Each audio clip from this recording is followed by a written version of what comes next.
শুরুতে জানিয়ে দিব পাল্টাপাল্টি অবস্থানে যুক্তরাষ্ট্র রাশিয়া নতুন স্নায়ুযুদ্ধের আশঙ্কা। এছাড়া রয়েছে রুশ সেনাপ্রধান ও প্রতিরক্ষা মন্ত্রীর বিরুদ্ধে গ্রেফতারি পরোয়ানা জারি। জানিয়ে দেব মার্কিন 4 জাহাজে হামলার দাবি করছে ইয়েমেনিরা জাহাজ ধ্বংস। সর্বশেষ জানিয়ে দেব ভয়ঙ্কর ড্রোনের আঘাতে মুহূর্তেই ধ্বংস হবে পশ্চিমা জাহাজ, নতুন ক্ষেপণাস্ত্র উন্মোচন। এবার পাল্টাপাল্টি অবস্থানে যুক্তরাষ্ট্র রাশিয়া নতুন স্নায়ুযুদ্ধের আশঙ্কা। যুক্তরাষ্ট্রের বিরুদ্ধে পাল্টা পদক্ষেপ নিতে যাচ্ছে রাশিয়া। আবারও মাঝারি ও স্বল্প পাল্লার ক্ষেপণাস্ত্র তৈরির ঘোষণা দিয়েছে রুশ প্রেসিডেন্ট ভ্লাদিমির পুতিন। এসব অস্ত্র বিভিন্ন জায়গায় মোতায়েনের ঘোষণা দিয়েছেন তিনি। দুই দেশের পাল্টাপাল্টি পদক্ষেপের কারণে নতুন করে স্নায়ুযুদ্ধের আশঙ্কা তৈরি হয়েছে। বার্তা সংস্থা রয়টার্সের এক প্রতিবেদনে এই তথ্য জানানো হয়েছে। প্রতিবেদনে বলা হয়, এশিয়া ও ইউরোপের বিভিন্ন স্থানে মাঝারি ও স্বল্প পাল্লার ক্ষেপণাস্ত্র মোতায়েন করে রেখেছে যুক্তরাষ্ট্র। দেশটির এমন কর্মকাণ্ডের জবাবে পাল্টা ক্ষেপণাস্ত্র তৈরির কথা জানিয়েছে রাশিয়া। প্রেসিডেন্ট পুতিনের এমন বক্তব্যের মধ্য দিয়ে বিশ্বে ক্ষেপণাস্ত্রের হুমকি সীমিতকরণের যেই আনুষ্ঠানিক চুক্তি ছিল তা কার্যকর থাকার শেষ সম্ভাবনাও শেষ হতে যাচ্ছে। ফলে আশঙ্কা দেখা দিয়েছে চীন সহ এই দুই দেশ আবারও অস্ত্র প্রতিযোগিতায় মেতে উঠতে পারে। স্নায়ুযুদ্ধের উত্তেজনা কমাতে রাশিয়া ও যুক্তরাষ্ট্র চুক্তি করেছিল। 1987 সালে স্বাক্ষরিত ওই চুক্তিতে তৎকালীন সোভিয়েত ইউনিয়নের তৎকালীন প্রেসিডেন্ট মিখাইল গর্বাচেভ এবং যুক্তরাষ্ট্রের প্রেসিডেন্ট ডোনাল্ড রিগান স্বাক্ষর করেছিলেন। Intermediate range nuclear force TT এবং আইএনএফ নামে পরিচিত এই চুক্তিতে পারমাণবিক অস্ত্র উৎপাদন সীমিত করার কথা বলা হয়েছিল। 2019 সালে এই চুক্তি থেকে যুক্তরাষ্ট্র নিজেদের নাম প্রত্যাহার করে নেয়। তৎকালীন প্রেসিডেন্ট ডোনাল্ড ট্রাম্প অভিযোগ করেন যে মস্কো এই চুক্তির শর্ত লঙ্ঘন করেছে, যদিও ক্রেমলিন এই অভিযোগ অস্বীকার করে আসছে। যুক্তরাষ্ট্রের এমন কর্মকাণ্ডের প্রতিক্রিয়ায় রুশ প্রেসিডেন্ট ভ্লাদিমির পুতিন বলেন, রাশিয়া এই ধরনের ক্ষেপণাস্ত্র মোতায়েন করবে না বলে প্রতিজ্ঞা করেছিল, কিন্তু যুক্তরাষ্ট্র এটির উৎপাদন ফের চালু করেছে। এগুলোকে ডেনমার্ক ও ফিলিপাইনের মহড়ার জন্য নিয়ে এসেছেন। রাশিয়ার নিরাপত্তা পরিষদের ভাষণকালে পুতিন বলেন, আমাদের এর জবাব দিতে হবে। এর ধারাবাহিকতায় ভবিষ্যতে কি পদক্ষেপ নেব তার সিদ্ধান্ত নিতে হবে। তিনি বলেন, আমাদের এই ধরনের আঘাত হানতে সক্ষম অস্ত্রের উৎপাদন শুরু করতে হবে। এছাড়া প্রকৃত পরিস্থিতির উপর ভিত্তি করে আমাদের নিরাপত্তার জন্য এগুলো কোথায় মোতায়েন করা হবে তার সিদ্ধান্ত নিতে হবে। এদিকে রুশ সেনাপ্রধান ও সাবেক প্রতিরক্ষা মন্ত্রীর বিরুদ্ধে গ্রেফতারি পরোয়ানা আইসিসির। রুশ সেনাবাহিনীর চিফ অব জেনারেল ভ্যালেরি এবং সাবেক রুশ প্রতিরক্ষা মন্ত্রী সের্গেই শুইগুর বিরুদ্ধে গ্রেফতারি পরোয়ানা জারি করেছে আন্তর্জাতিক অপরাধ আদালত। ইউক্রেনে যুদ্ধ অপরাধ ও মানবতার বিরুদ্ধে অপরাধের অভিযোগে তাদের বিরুদ্ধে এই পরোয়ানা জারি করা হয়েছে। আজ এক প্রেস বিজ্ঞপ্তিতে আইসিসি বলেছে, এই দুইজনই যুদ্ধ অপরাধের জন্য দায়ী। বেসামরিক বিভিন্ন লক্ষ্যবস্তুতে হামলা পরিচালনার জন্য তারা সাধারণ মানুষের চরম ক্ষতি ডেকে এনেছেন। বিজ্ঞপ্তিতে আরও বলা হয়, 2022 সালের 10 অক্টোবর থেকে অন্তত 2023 সালের 9 মার্চ পর্যন্ত ইউক্রেনের বৈদ্যুতিক অবকাঠামোতে রুশ সশস্ত্র বাহিনীর ক্ষেপণাস্ত্র হামলার জন্য এই দুজনকে দায়ী করা যুক্তিসঙ্গত কারণ খুঁজে পেয়েছেন চিকিৎসকরা। সের্গেই শুইগু ও ভ্যালেরি এই নিয়ে রাশিয়ার মোট 8 জ্যেষ্ঠ কর্মকর্তার বিরুদ্ধে গ্রেফতারি পরোয়ানা জারি করল আইসিসি।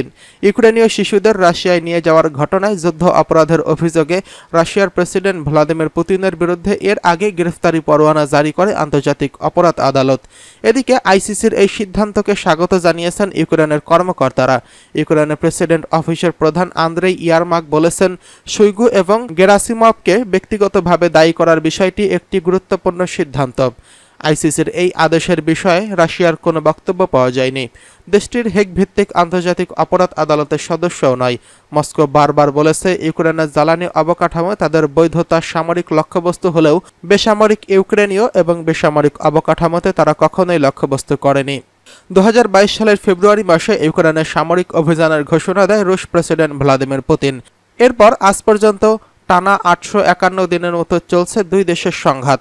এই দুই পক্ষের বহু মানুষ হতাহত হলেও এখন পর্যন্ত যুদ্ধ বন্ধে কোনো কার্যকর পদক্ষেপ গ্রহণ করা হয়নি। এদিকে 4 জাহাজে হামলার দাবি ইয়েমেনিদের। 2 সাগরে 4 জাহাজে হামলার দাবি করেছে ইয়েমেনের বিদ্রোহী গোষ্ঠী হুতিরা। তারা এসব জাহাজকে নিশানা করে 5টি ক্ষেপণাস্ত্র নিক্ষেপ করে। বার্তা সংস্থা রয়টার্সের এক প্রতিবেদনে এই তথ্য জানানো হয়েছে। হুতিরা জানিয়েছে লোহিত সাগরে লাইবেরিয়ার পতাকাবাহী একটি পণ্যবোঝাই জাহাজে হামলা চালানো হয়েছে। এছাড়া ভূমধ্যসাগরে আরও 3টি জাহাজকে নিশানা করা হয়েছে বলেও জানিয়েছে গোষ্ঠীটি। এসব জাহাজে অন্তত 5টি ক্ষেপণাস্ত্র ছোড়া হয়েছে। হুতিদের সামরিক মুখপাত্র ইয়াহিয়া সারি টেলিভিশনের এক বিবৃতিতে বলেন, ডোলোনিক্স নামের একটি তেলবাহী ট্যাঙ্কারে তারা ব্যালিস্টিক মিসাইল নিক্ষেপ করেছে। এই ক্ষেপণাস্ত্রটি জাহাজে সরাসরি আঘাত হেনেছে।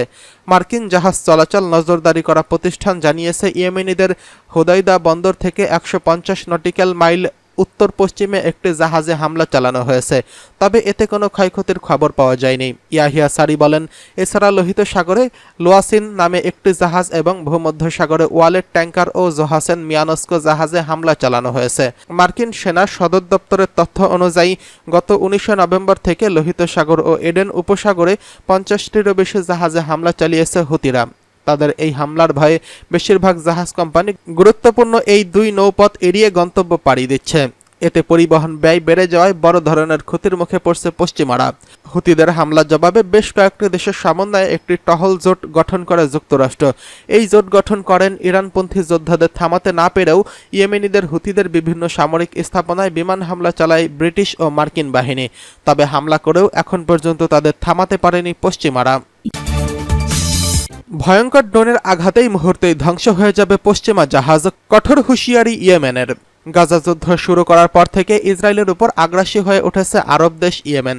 দেশটির ইরান সমর্থিত হুতি প্রশাসন একের পর এক হামলার লক্ষ্যবস্তু হয়ে উঠেছে পশ্চিমা জাহাজগুলো। শুধু তাই নয়, ইসরায়েলগামী ও ইসরায়েলি মালিকানাধীন জাহাজের পাশাপাশি তাদের সামরিক বাহিনীর লক্ষ্যবস্তু করা হচ্ছে ইসরায়েলের বন্দরও। আর এসব অভিযানে গুরুত্বপূর্ণ ভূমিকা পালন করছে বিধ্বংসী সামুদ্রিক ড্রোন।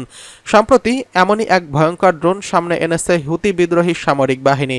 লোহিত ও আরব সাগরে বিভিন্ন জলযান ধ্বংসের তুফান 1 নামে নতুন এক মানববিহীন নৌযান উন্মোচন করেছেন হুতি গোষ্ঠী। বলা হচ্ছে ঘন্টায় 35 নটিক্যাল মাইল তথা প্রায় 65 কিলোমিটার গতিসম্পন্ন এই নৌযানটি নিমেষেই বড় ধরনের জাহাজের ধ্বংসে সক্ষম। মূলত গাজায় ইসরায়েলি গণহত্যার প্রতিবাদে ইসরায়েলি মিত্রগুলোর জাহাজ ধ্বংসের জন্য এই সামুদ্রিক ড্রোন সামনে নিয়ে এসেছে হুতি সামরিক বাহিনী। তুফান 1 নামের একটি ভিডিও চিত্র প্রকাশ করেছে হুতিরা। তাদের দেওয়া তথ্য বলছে নৌ ড্রোনটি 150 কেজি পর্যন্ত বিস্ফোরক বহন করতে পারে এবং এর গতি প্রতি ঘন্টায় 35 নটিক্যাল মাইল। এটি ইয়েমেনের সমুদ্রের কাছাকাছি থাকা লক্ষ্যবস্তুর জন্য প্রস্তুত করা হয়েছে বলেও জানান তিনি। প্রকাশিত ভিডিওতে দেখা গেছে স্পিডবোটের মতো দেখতে তুফান 1 জলযানটি সমুদ্রে নোঙর করা একটি জাহাজে স্পর্শ করা মাত্র জাহাজটি প্রায় ডুবে ধ্বংস হয়ে গেছে। এর আগে ইসরায়েলের উত্তরাঞ্চলে হাইফা বন্দরে যৌথ অভিযান পরিচালনা করেছে ইরান সমর্থিত ইয়েমেনের হুতি গোষ্ঠী এবং ইরাকের ইসলামিক রেজিস্ট্যান্ট গ্রুপের প্রতিরোধ যোদ্ধারা। এতে অন্তত 4টি জাহাজ ক্ষতিগ্রস্ত হয়েছে। হুতিদের সামরিক বাহিনীর মুখপাত্র ব্রিগেডিয়ার জেনারেল ইয়াহিয়া সারি এক বিবৃতিতে জানান, অভিযানে ড্রোন দিয়ে 2টি সিস্টেম বোঝাই ট্যাঙ্কার এবং 2টি কার্গো জাহাজকে লক্ষ্যবস্তু করা হচ্ছে। এ সময় মার্কিন রণতরী ইউএস আইজেনহাওয়ারের উপরও হামলা চালানো হয়েছে। এছাড়া লাইবেরিয়ার পতাকাবাহী একটি জাহাজ সহ আরও 2টি পণ্যবাহী বাণিজ্যিক জাহাজে হামলা চালানো হয়েছে বলে জানিয়েছে হুতিরা। ব্রিগেডিয়ার ইয়াহিয়া সারি জানান, জাহাজগুলো এমন সব কোম্পানির ছিল যারা অধিকৃত ফিলিস্তিনের বন্দরে প্রবেশ নিষেধাজ্ঞা লঙ্ঘন করেছিল। ইসরায়েল যতক্ষণ পর্যন্ত গাজা উপত্যকায় আক্রমণ বন্ধ এবং ফিলিস্তিনিদের হত্যা বন্ধ না করবে ততক্ষণ ইসরায়েলি সশস্ত্র বাহিনী তাদের সমর্থনকারী জোট বাহিনীর জাহাজগুলোর উপর হামলা চালিয়ে যাওয়ার প্রতিশ্রুতি দিয়েছে ইয়েমেনের হুতি সশস্ত্র বাহিনী।